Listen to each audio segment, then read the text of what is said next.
তো hello guys, welcome to my YouTube channel. তো আজকে আবার একটা মিনি ব্লগ নিয়ে চলে এসেছি। তো আজকে এসেছিলাম আমার মাসি বাড়ির পাড়ায় নামযজ্ঞ হচ্ছে। তো আজকে শেষ দিন। তো ওখানটায় খিচুড়ি খেতে দিচ্ছে, সেই খিচুড়ি খেতেই এসেছিলাম। তো চলো তোমাদের সাথে ওখানে গিয়ে দেখা হচ্ছে। গাইস হুট করে না এই যে এর বরকে খুঁজে পেয়ে গেছি। তো দেখতে পাচ্ছ এই হলো আমার নিউ জামাই বাবু। তো গাইস আমরা তারপরে ক্লাবের ওখানে চলে গেছিলাম। তো দেখো এখানে কি সুন্দর প্যান্ডেল করেছিল। আর এখানে একটা কি কৃষ্ণ ঠাকুর মনে হয় এখানে আছে, আমি কোনো ঠাকুরকে চিনি না।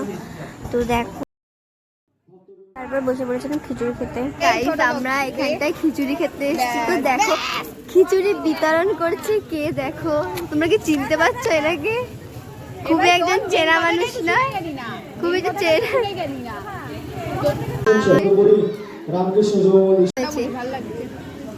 মা খিচুড়ি কেমন হয়েছে একটু রিভিউ দাও, গাইডদের সঙ্গে শেয়ার করো একটু। তারপরে আমরা বাড়িতে যাচ্ছিলাম। তো চলো একেবারে বাড়ি গিয়ে দেখা হচ্ছে। আর আমরা বাড়ি চলে এসেছি। বাড়িতে এই যে বসে আছে আমার মেসো। মাসে একটু হাই করে দাও মেসো। হ্যালো গাইস, হাইটা। সো গাইস আমি বাড়ি চলে এসেছি। তো আমার ড্রেস চেঞ্জ করা হয়ে গেছে, এখন ঘুমাতে যাবো। তো আজকের ভিডিওটা এইটুকুই। ভালো লাগলে like comment share and subscribe করতে ভুলবে না। আর এরপরে আরও অনেক ভিডিও আসবে। তো আজকের মতন টাটা।